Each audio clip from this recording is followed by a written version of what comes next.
ஜம்மு காஷ்மீரின் கிஷ்த்வார் மாவட்டத்தில் ஏற்பட்ட மேக வெடிப்பில் சிக்கி உயிரிழந்தவர்களின் எண்ணிக்கை 60ஆக உயர்ந்துள்ளது.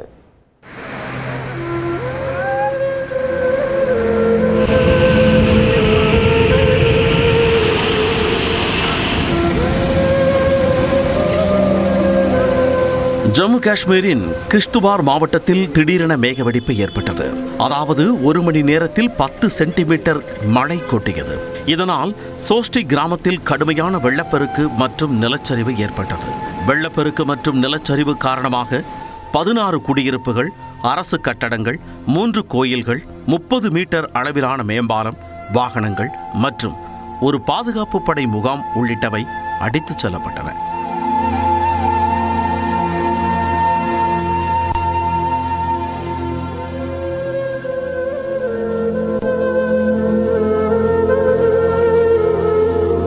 ஷோஸ்டி கிராமம் மச்சைல் மாதா கோவிலுக்கு செல்லும்படி என்பதால் ஏராளமான யாத்ரீகர்கள் யாத்திரை மேற்கொண்டு வந்தனர்.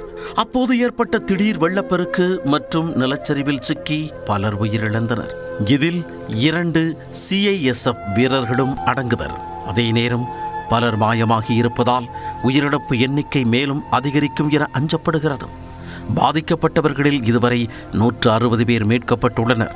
இதில் 30க்கும் மேற்பட்டோரின் நிலைமை கவலைக்கிடமாக உள்ளதாக மருத்துவர்கள் தெரிவித்துள்ளனர்.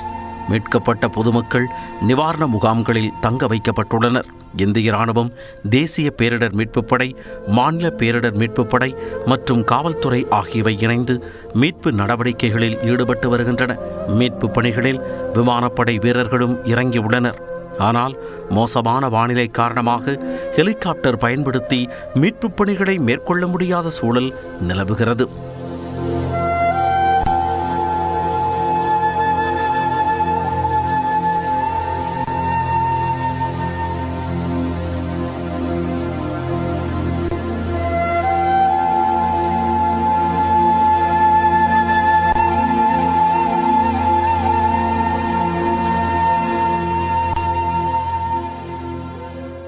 பலத்த மழை மற்றும் கடினமான நிலப்பரப்பு காரணமாக மீட்பு பணிகளில் தாமதம் ஏற்பட்டுள்ளது.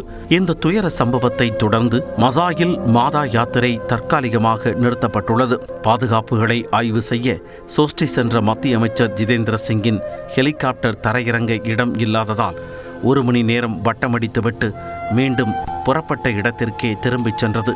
பின்னர் சாலை மார்க்கமாக அமைச்சர் ஜிதேந்திர சிங் சோஸ்டி சென்றார். ஷோஸ்டிக்கு அருகே உள்ள மச்சைல் மற்றும் ஹமூரி கிராமங்களும் கடுமையாக பாதிக்கப்பட்டுள்ளதாக தெரிவிக்கப்பட்டுள்ளது. இங்கு 100கணக்கான மக்கள் சிக்கி உள்ளதாக கூறப்படுகிறது. மின்சாரம் மற்றும் தொலைத்தொடர்பு துண்டிக்கப்பட்டுள்ளதால் கிராம மக்களின் நிலை குறித்து எதுவும் தெரியவில்லை என அதிகாரிகள் அச்சம் தெரிவித்துள்ளனர்.